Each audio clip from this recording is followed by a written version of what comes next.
ಪುನಶ್ಚೇತನ ಅಷ್ಟೇ ಅಲ್ಲ, 4 ಜನ ಬಂದಿದ್ದಾರೆ. ಒಂದು ಪುನಶ್ಚೇತನ, ಒಂದು ವಿ ಕೇರ್ ಫೌಂಡೇಶನ್ ಅಂತ, ಇನ್ನೆರಡು ರಾಜೀವ್ ಮಲ್ಹಾರ್ ಪಾಟೀಲ್ ಕುಲಕರ್ಣಿ ಅಂತ ಒಬ್ಬರು ಧಾರವಾಡದವರು, ಒಬ್ಬರು ಬೌದ್ಧ ಪ್ರಚಾರಕರಿದ್ದಾರೆ ಬೆಳಗಾಂದವರು, ಅವರು ಉಮಾ ಚವ್ಹಾಣ್ ಅಂತ ಹೇಳಿ. ಇವ್ರು 4 ಜನ ಸರ್ಕಾರದ ಆದೇಶದ ಬಾಧಿತವಾಗಿ ಅವ್ರು ಪಬ್ಲಿಕ್ ಪ್ಲೇಸಸ್ ಪಾರ್ಕ್ ಏನು ಯೂಸ್ ಮಾಡ್ತಾರೆ, ಈ ಆದೇಶದಿಂದ ಅವ್ರಿಗೆ ನಿರ್ಬಂಧನೆ ಹಾಕಂಗಾಗಿತ್ತು. ಸೊ ಹೀಗಾಗಿ ಅವ್ರು 4 ಜನ ಸೇರಿ ಗೌರ್ಮೆಂಟ್ ಆರ್ಡರ್ ಚಾಲೆಂಜ್ ಮಾಡಿದ್ದಾರೆ. ಮೇನ್ ಗ್ರೌಂಡ್ ಅಂತಂದರೆ ಆರ್ಟಿಕಲ್ 19 ಆರ್ಟಿಕಲ್ 14 ವೈಲೇಟ್ ಆಗುತ್ತೆ ಅಂತ.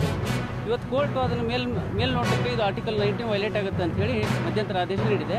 ಸರ್ಕಾರದ ಆದೇಶಕ್ಕೆ ತಡೆ ನೀಡಿ ಇದು ಯಾರಿಗೂ ಅಪ್ಲೈ ಆಗೋಂಗಿಲ್ಲ ಅಂತಂದು ಮಧ್ಯಂತರ ಆದೇಶ ಮಾಡಿದೆ.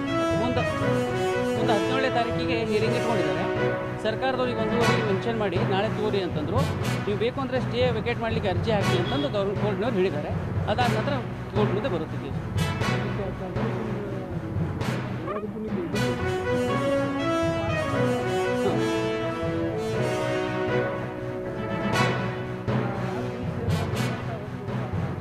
ಅಂದರೆ ಅದು ಗೌರ್ಮೆಂಟ್ ಆರ್ಡ್ರಲ್ಲಿ ಇರೋದೇ ಹಾಗೆ. ನೀವು ಮೋರ್ ದೆನ್ ಏನದು ಮೋರ್ ದೆನ್ 10 ಅಂತ ಬರೆದಿಲ್ಲ ಅವರು. ಇಫ್ ಅನ್ಆರ್ಗನೈಸ್ಡ್ ಗ್ರೂಪ್, ರಿಜಿಸ್ಟರ್ಡ್ ಅಥವಾ ಅನ್ರಿಜಿಸ್ಟರ್ಡ್ ಯಾವುದಾದ್ರೂ ಸೊಸೈಟಿಗಳು ಯಾವುದಾದ್ರೂ ಕಾರ್ಯಕ್ರಮ ಮಾಡಿದರೆ it will be treated as unlawful assembly ಅಂತ ಅದರಲ್ಲಿ ಬರೆದಿದ್ದಾರೆ.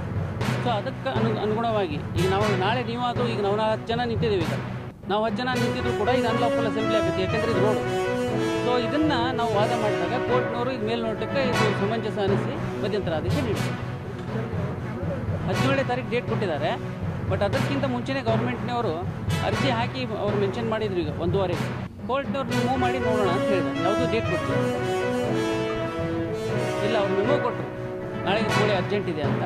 ಬಟ್ ಕೋರ್ಟ್ನವ್ರು ನೀವು ಬೇಕಂದ್ರೆ ಸ್ಟೇ ವೆಕೇಟ್ ಮಾಡಲಿಕ್ಕೆ ಅರ್ಜಿ ಹಾಕಿ ನಾವು ಪರಿಗಣನೆ ಮಾಡ್ತೀವಿ ಅಂತ ಹೇಳಿದರು.